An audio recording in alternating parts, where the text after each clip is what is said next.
A former bikie has been shot dead in front of his wife moments after they arrived home to their unit at Rhodes. He wasn't armed. He wasn't hiding, and he never saw the shooter until it was too late. 10 bullets, chest, ribs, neck, head, 3 times. A lone wolf bikie, executed beside his wife in the underbelly of a Rhodes car park. What investigators discovered changed everything. Yusuf Nazlioglu knew this was coming.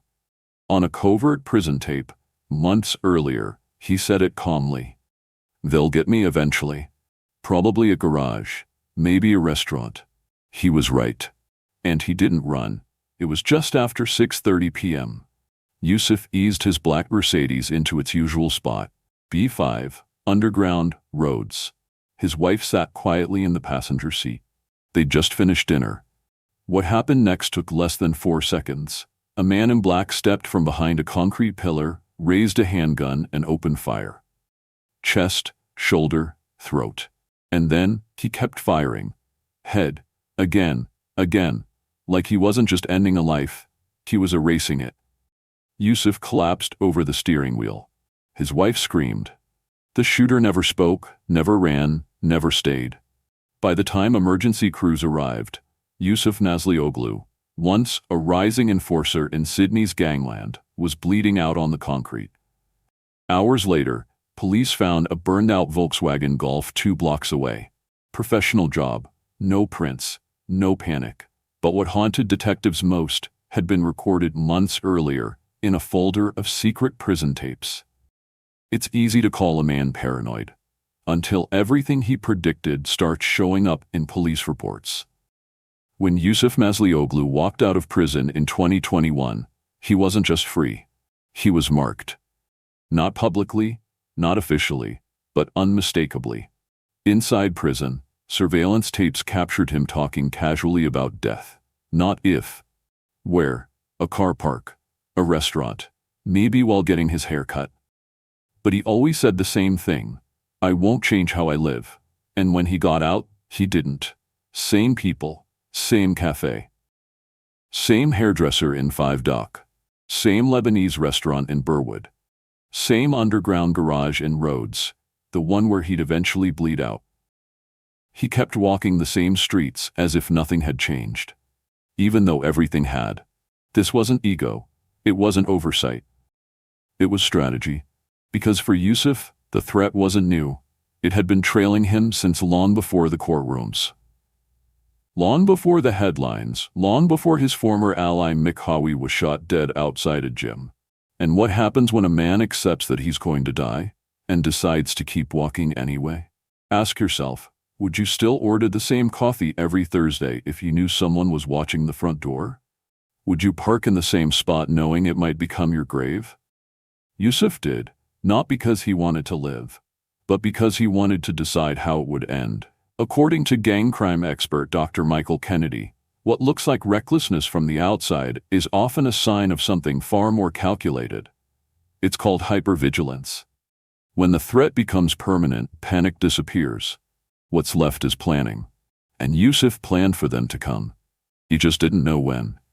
Behind the scenes, a digital trail had already started forming. Surveillance cars circling his block. Unfamiliar numbers bouncing off nearby towers. New faces loitering outside old hangouts. Still, he didn't flinch. He kept posting on Instagram. He kept showing up in public. He even posed in front of his black Mercedes G-Wagon. The same one later linked to the feud that would get him killed. Did Yusuf believe his acquittal made him bulletproof? Or did he know the countdown had already started? Because in early 2022, something shifted. People who once called him brother stopped calling altogether. Meetings were canceled. Messages ignored. No explanation. But the streets were whispering. And Yusuf wasn't deaf. If you had a chance to run, really vanish, would you take it? Because Yusuf had that chance, and he said no. Instead, he returned to the same block where he'd once stabbed a man without warning, and he waited. But the men coming for him weren't going to knock. August 16, 1981. Yusuf Nazlioglu is born to Turkish immigrants in Western Sydney, the kind of place where ambition gets swallowed by postcode.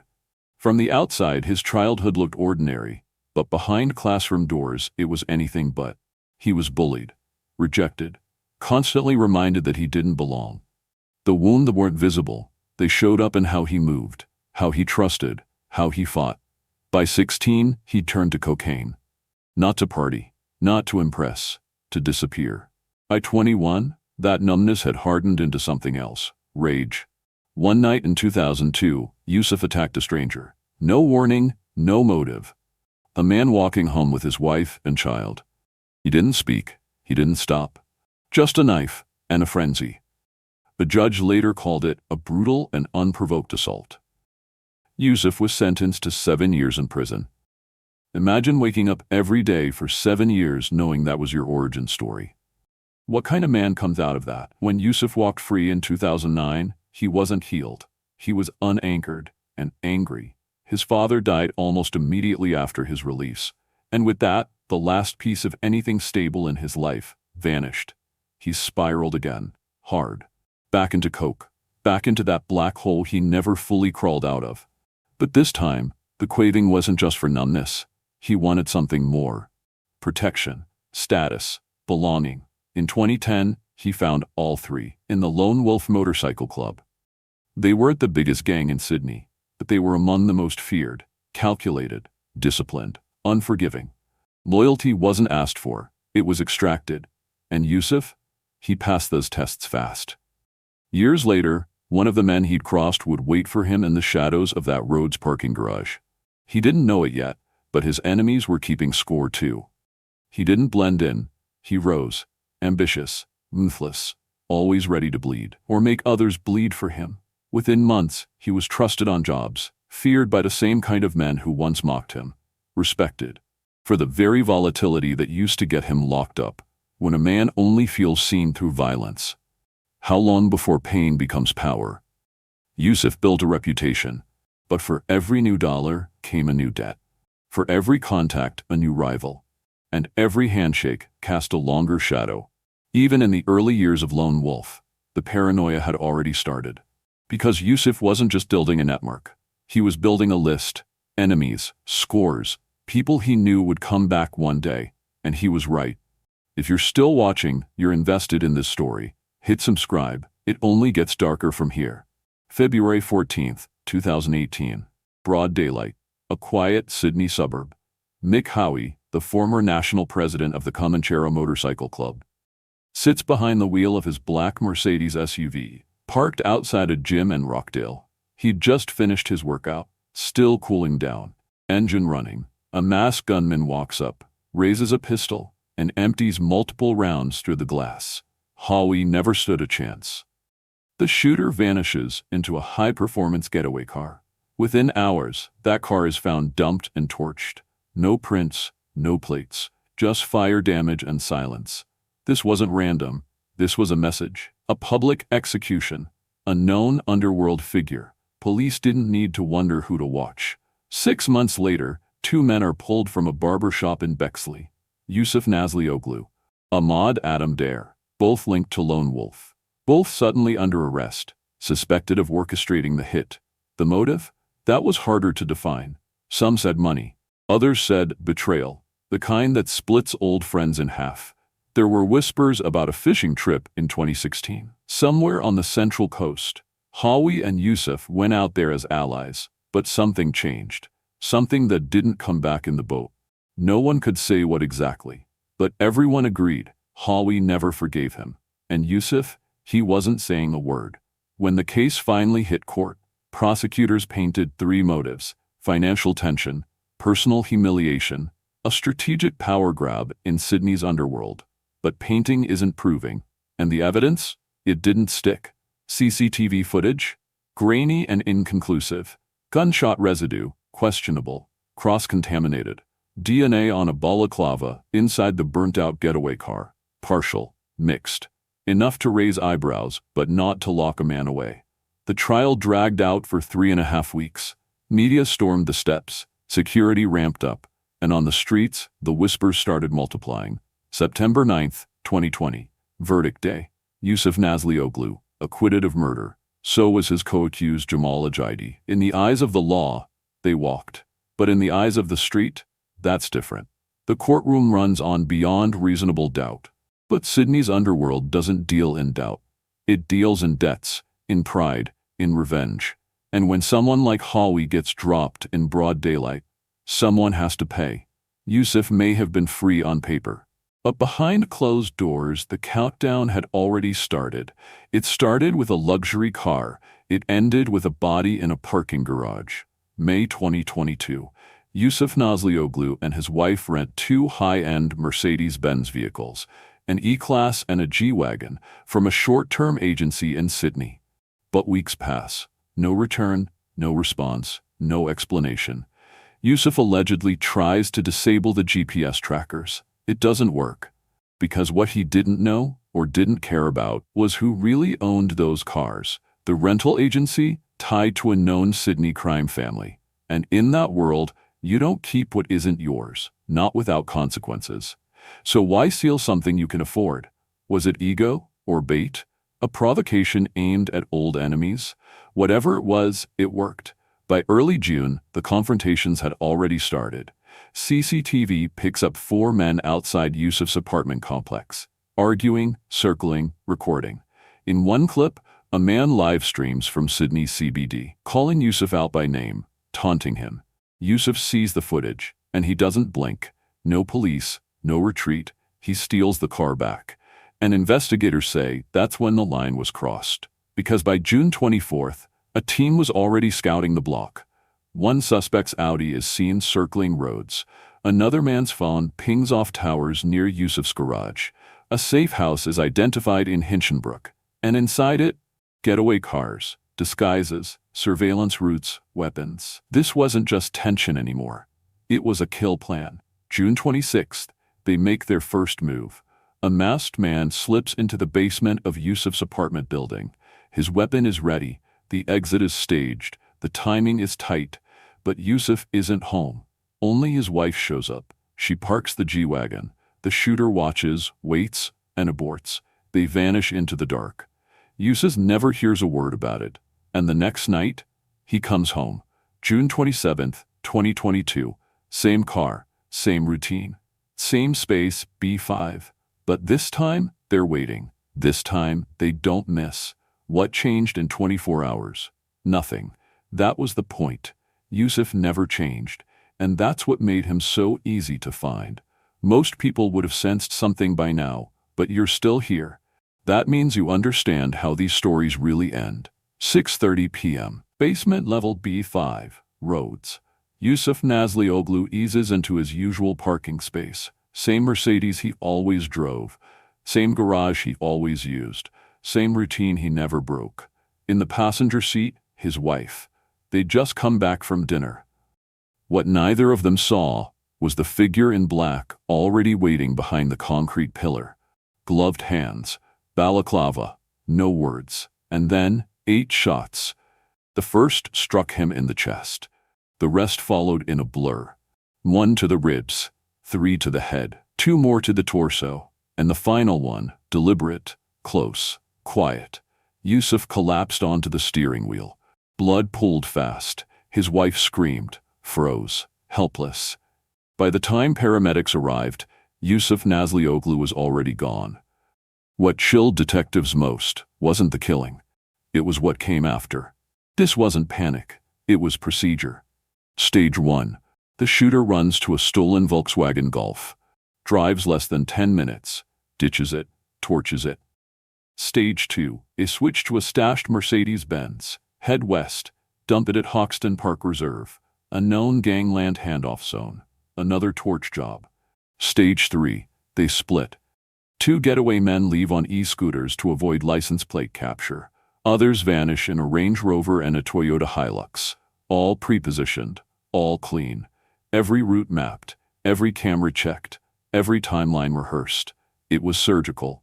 And for a moment, it worked. But what no one realized yet was that Strikeforce Claypench was already watching. And the thing about professional hits is they leave professional evidence. Gloved hands, burned cars, burner phones. It's never the big moves that give you away. It's the small ones you think no one notices. That's what cracked the case. And that's why Yusuf's final decision wasn't a surprise. He didn't change his life. He didn't change his friends. He didn't change his route.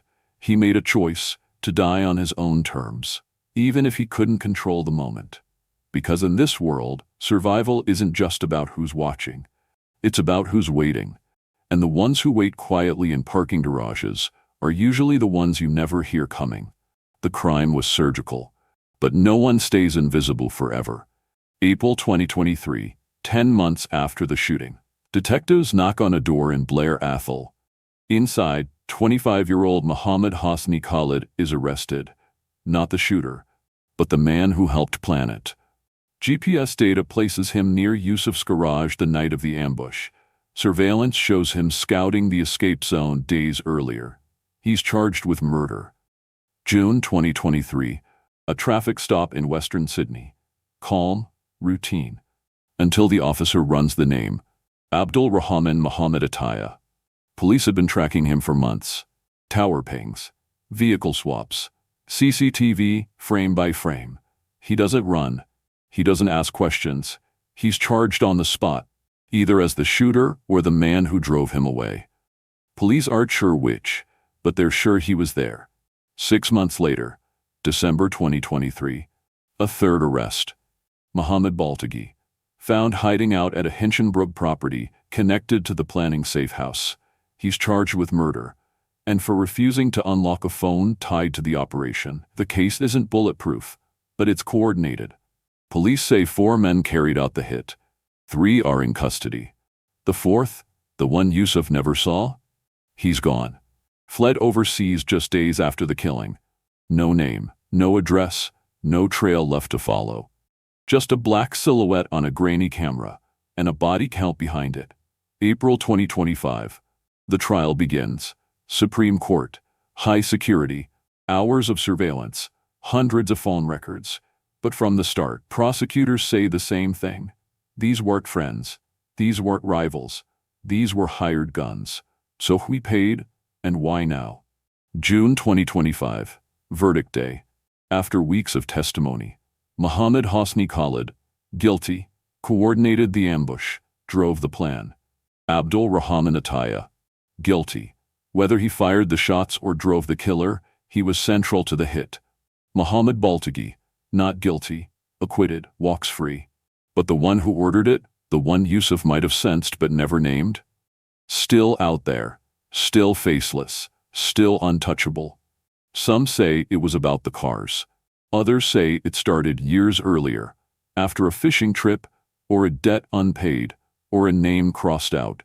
But maybe it was always going to end like this, because men like Yusuf don't die by accident. They die by design.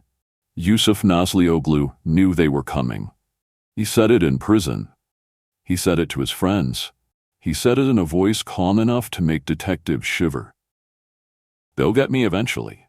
Probably a garage, maybe a restaurant. But I'm not going to change how I live. That wasn't paranoia. That was prophecy. And every word came true. He didn't flinch. He didn't run. He didn't change his routine. Not once.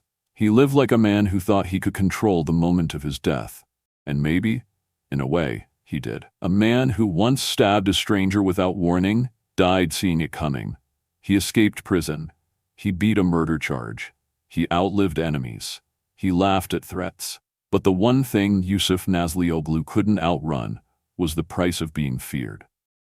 And in the end, it wasn't the law that caught him. It was the street, the concrete pillars, the ones who don't need a verdict to deliver a sentence. If this story stayed with you, subscribe for more investigations into Australia's underworld. These stories don't tell themselves.